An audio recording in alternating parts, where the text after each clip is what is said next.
Hey everyone, before I get started, I just want to remind you that if you like my content, hit that like button, subscribe to my channel, and then join the Militiaman and Crew Patreon community by clicking the link in the caption.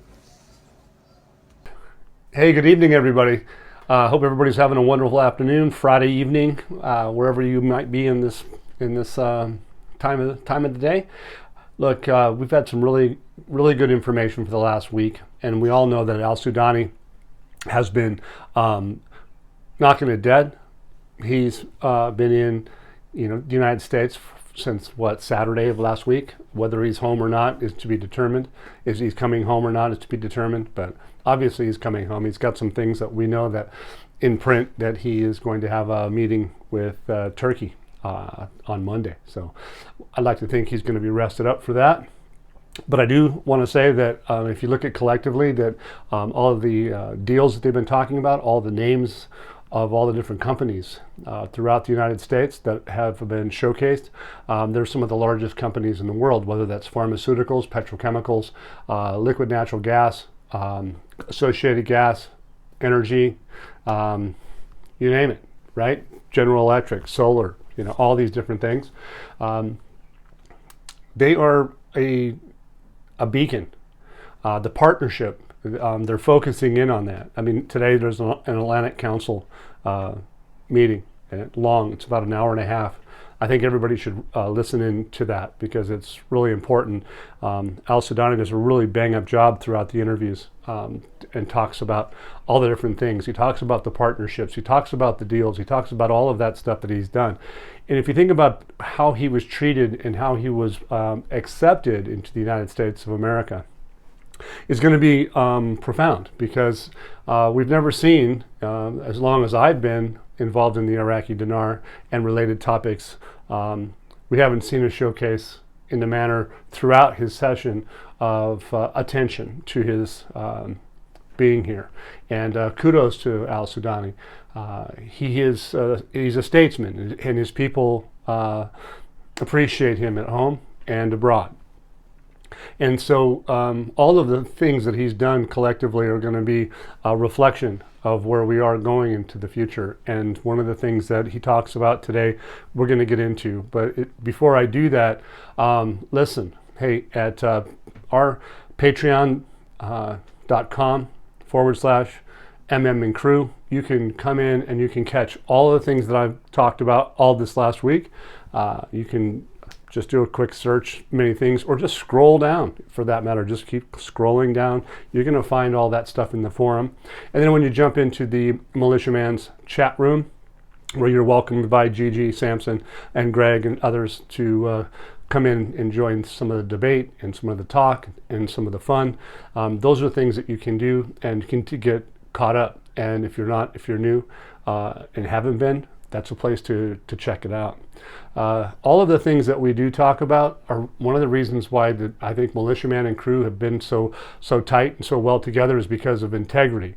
It's not about having a freshly pressed shirt from one's wife or not. It's about integrity. Okay, we bring honesty. We bleed it. It's that what we try to do. We're not the best. We make mistakes, but if we do, we try to fix those. So prior to me getting up in the morning, trust me, our dear Samson, the news hound, if she has something that I've made an error on, she likes to let me know, hey, have attention to this. Or even Pompey Peter, he's in a different time zone as well. He'll say something. Or even behind me, I'll come up later in the afternoon. And our dear Petra, he's in a different time zone. So basically, our study is a collective body of a group of people that even behind the scenes, we have new people. We have plenty of them that have educational skills. They have research skills. They have passion. Their skills are amazing because they bring into our room and they play by the rules, and then they come in and give information and share that information and debate that information, and then we can vet it so that we understand it, so that when we do give the information out, we're not just dumping it into the room and saying, wow, this is the newest thing, like we witnessed last night. We saw some things that were intense. Of course, we had some missiles flying, or so-called missiles flying, or some drones and those things, and it's heated over there in the Middle East. So, but level heads, and that's what we talked about last night. We kept a level head.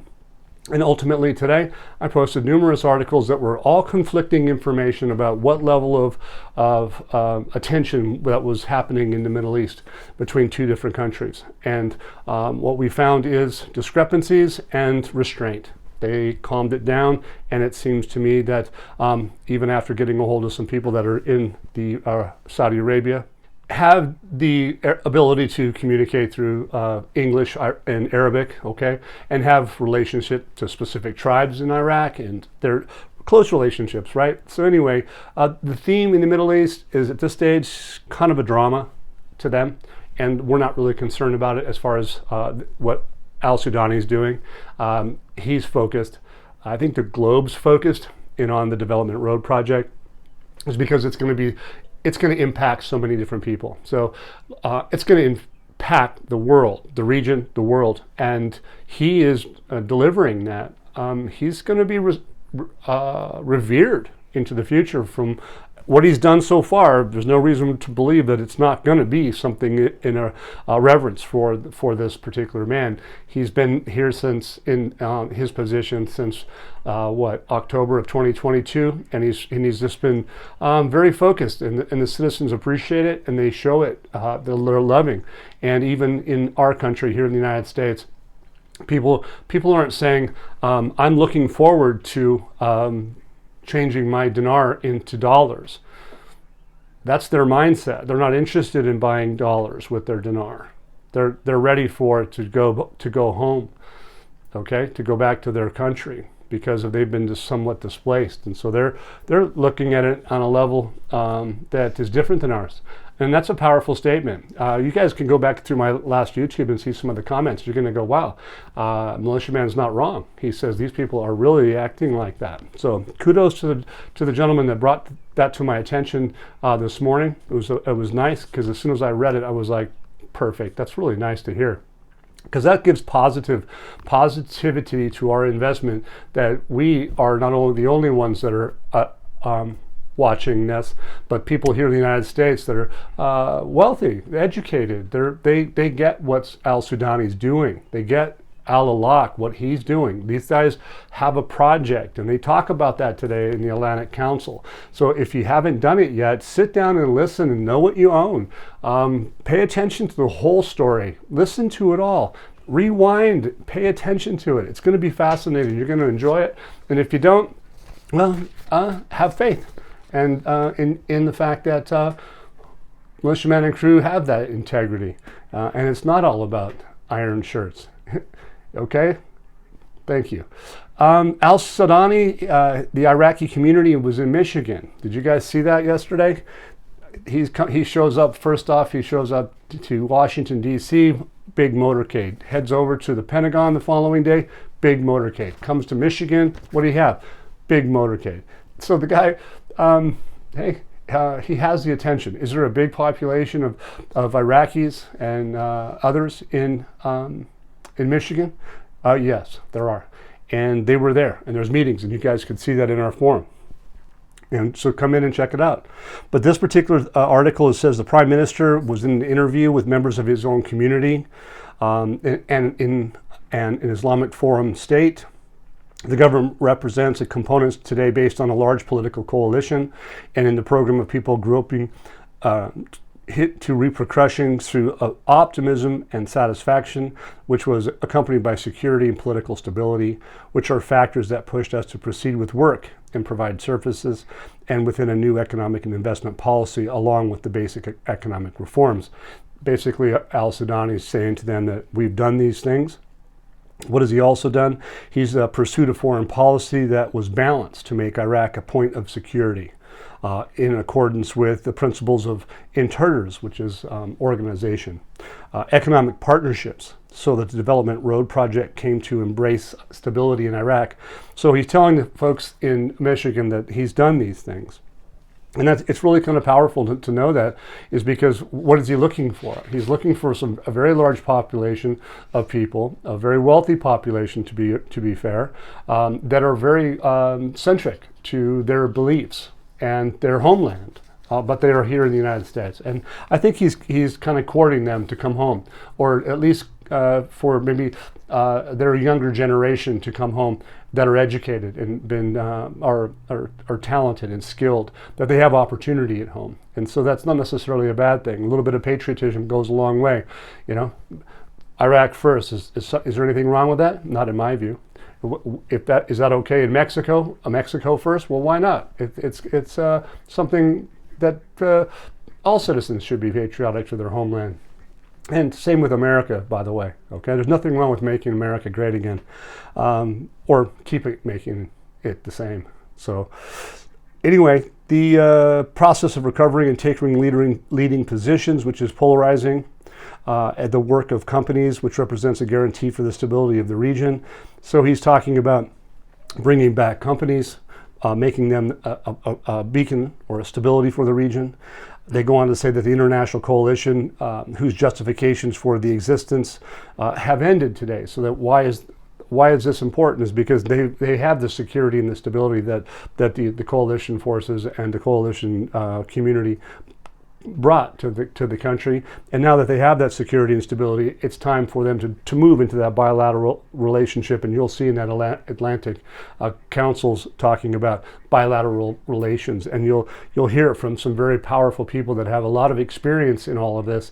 And nation building, it's fascinating. Basically, it says that the minister reveals the content of some of these meetings.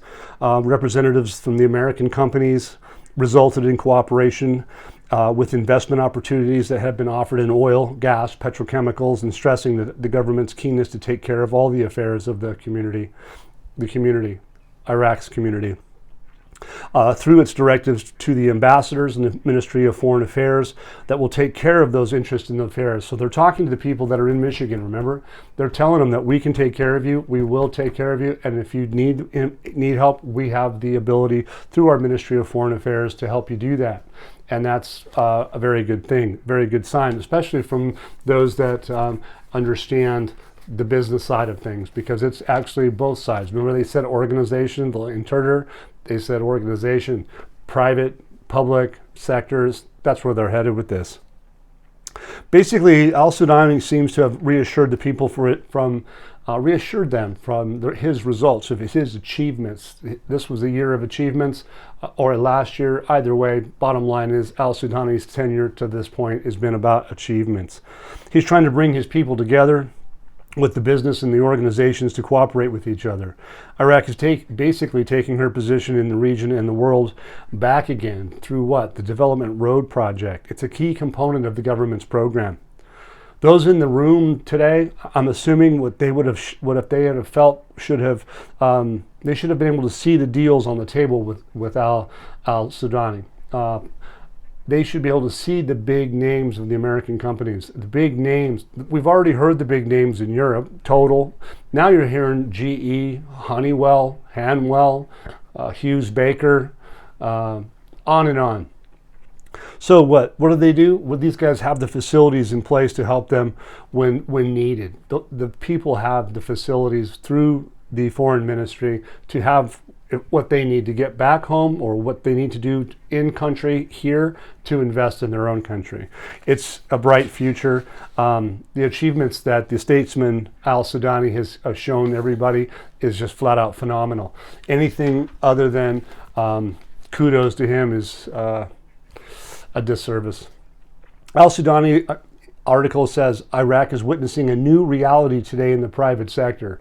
I probably wouldn't doubt that. What are they expected to do? It sounds like they're going to be doing all kinds of things, but he says that they've expressed through businessmen that reviewed companies, specializations, what businesses, etc., have expressed their willingness to be in Iraq to pursue and participate in the investment opportunities available in various sectors and contribute to the building of their country. So he knew he was coming here. He knew he was going to go get some business throughout the country.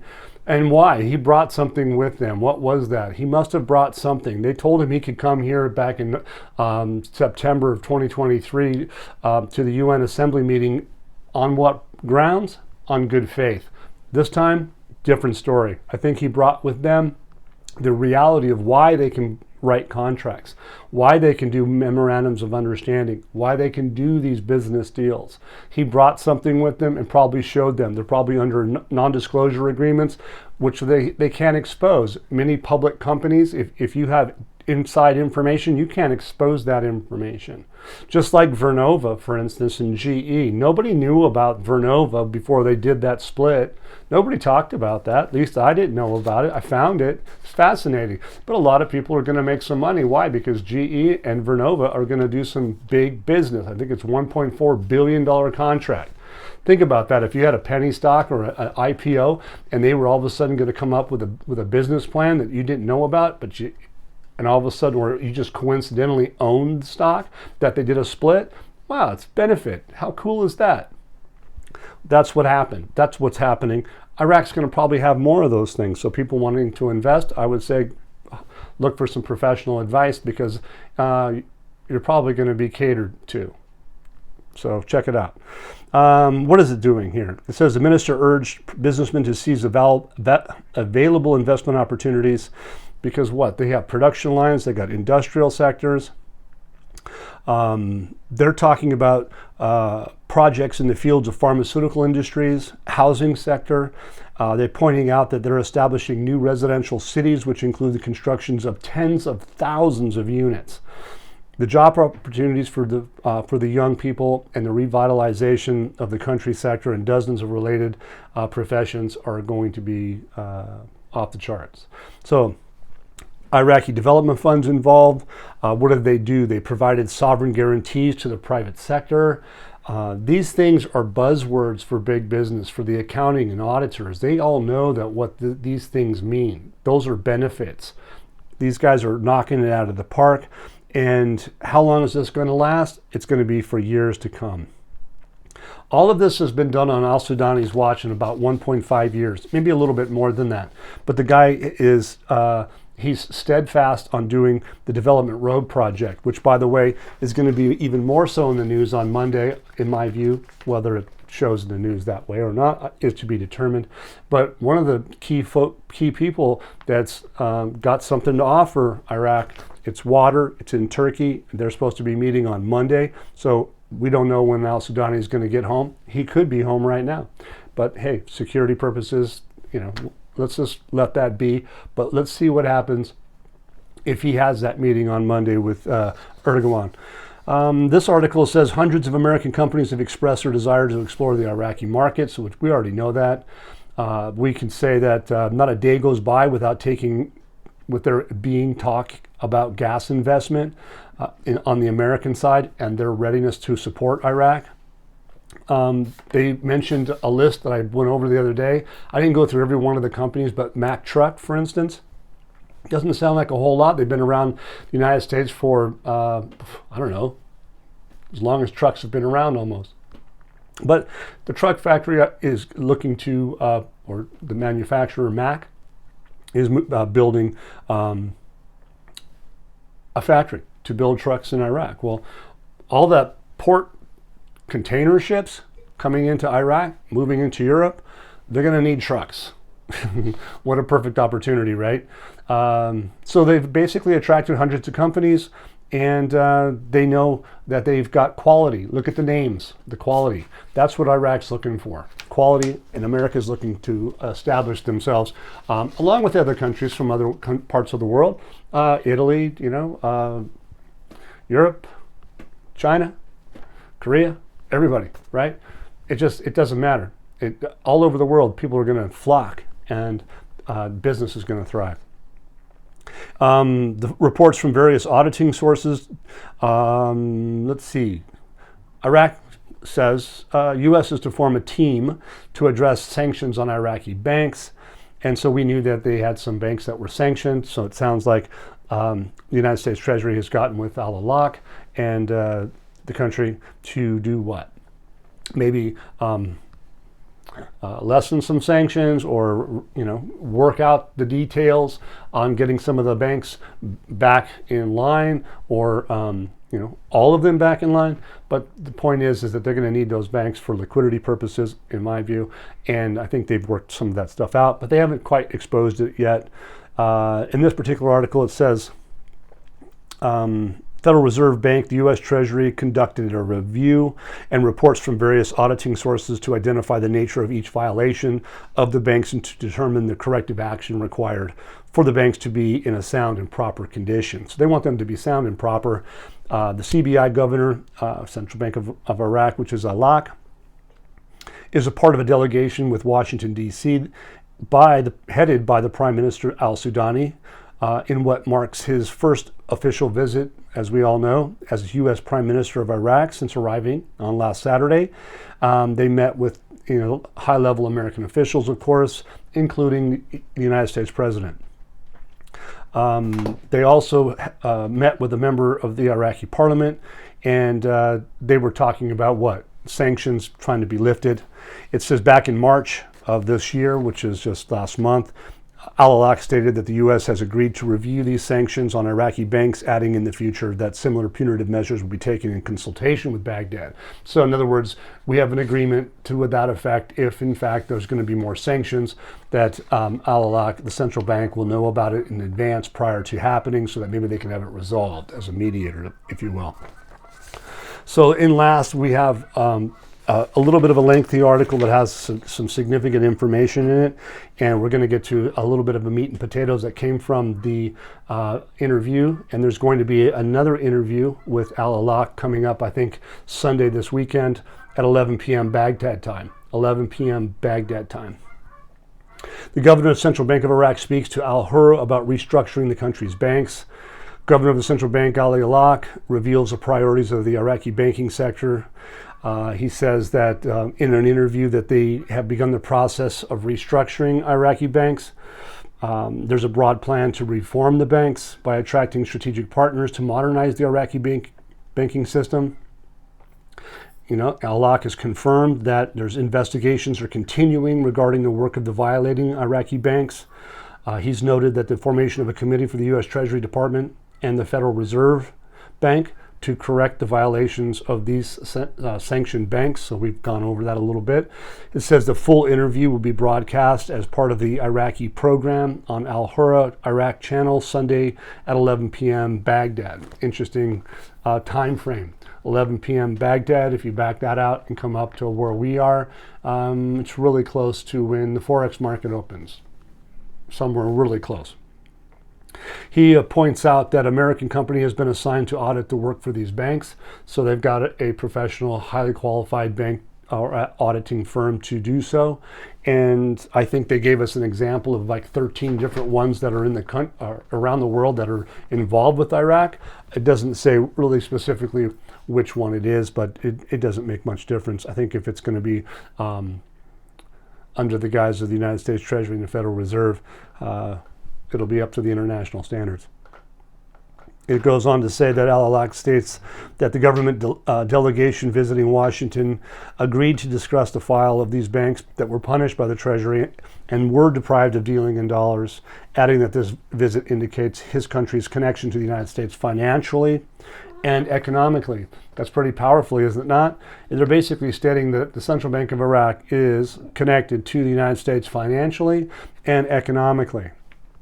Powerful words, I should say. It goes on to say that they ensure compliance with American standards regarding money laundering and sanctions that are on Iran. About 20 Iraqi banks were prevented from making dollar transfers, but they still operate in Iraq using the dinar. And so as we go on, we're going to say what they're looking to do is that Iraq is going to be doing, and has been since the 1st of January, is they've limited all commercial and other transactions to the Iraqi dinar instead of the dollar inside the country. So obviously there's pressure on them to keep doing what they're doing in the proper way. It says here that while the dollar can be naturally withdrawn in cash, previously exiting deposits in hard currency, which started in 2024, it has become necessary to withdraw money transfers from abroad in dinars exclusively and according to the official exchange rate. So they're not deviating from the component of doing all dealing in commercial dealings in country with the dinar. So Al-Lak heads the delegation. Iraqi delegation to participate in the 2024 spring meetings of the International Monetary Fund. They're going to meet with the World Bank, and that's all going to be held in Washington, D.C. until April 20th. So Al-Alaq sounds like he's still in town. So whether Al-Sudani is left, we're going to find out. But anyway, Al-Alaq could very well be there through tomorrow. That's a big point. So Sunday, they're going to have 11 p.m. There will be a posting of an interview with Alaq. We know that in the most recent Atlantic Council meeting, there's data that supports that Al-Sudani is telling us in an interview during a question and answer portion of it, as questions asked, and there's responses are as follows. In this particular question is the government thinking of revaluing the dinar and readjusting the value of the dinar due to the current circumstances in the market? Or do you see it to stay the same? The question was. Al-Sudani's answer is, this policy actually is dictated by the central bank, and the government abide by what the bank decides. Central bank decides. Right now, I believe we are in the best status that we could be in. And we have actually had an assessment which has given much trust, higher trust, at a higher level from different global parties. So we started reforms, banking reforms, when it comes to the banking sector, and when we spoke about that before. So they've done that, they've talked about it before, and it's in the past, but now they're going to, it sound like, make haste and have action on it. But he goes on and says, but this is going to actually raise the level or the value of the Iraqi dinar. There's actually a policy that is consistent policy that the central bank is using. I think we've talked about deletion of the zeros projects. Is that what they're talking about? It sounds like it, because that's exactly what they're talking about. Because if you're going to raise the value of the currency, you're going to have to do something to it, and that's the exchange rate. Okay, you don't just lop 3 zeros off a currency and say, here, snip, go use this. It doesn't work that way. They have to raise the value, and then here they're talking about it once again. It says that the consistent policy, they have to invest their own money for their own reserves here in Iraq. We all know that their Iraqi reserves are 110, 112 billion. They have gold. They have all the new electronic systems, taxes and tariffs at the borders, tourism, agriculture, gas, liquid gas, all that stuff. All added into this is going to benefit them. So basically, what is it saying?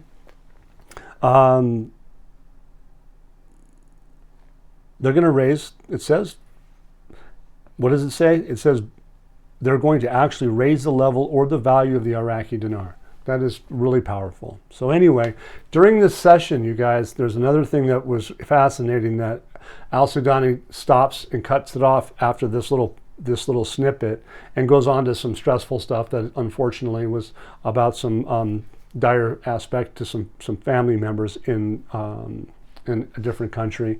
But the bottom line is that he spoke for a moment and stopped and says, I make special mention of this man in the audience. His name's Will Weschler. And so if you look him up, you're going to see his background.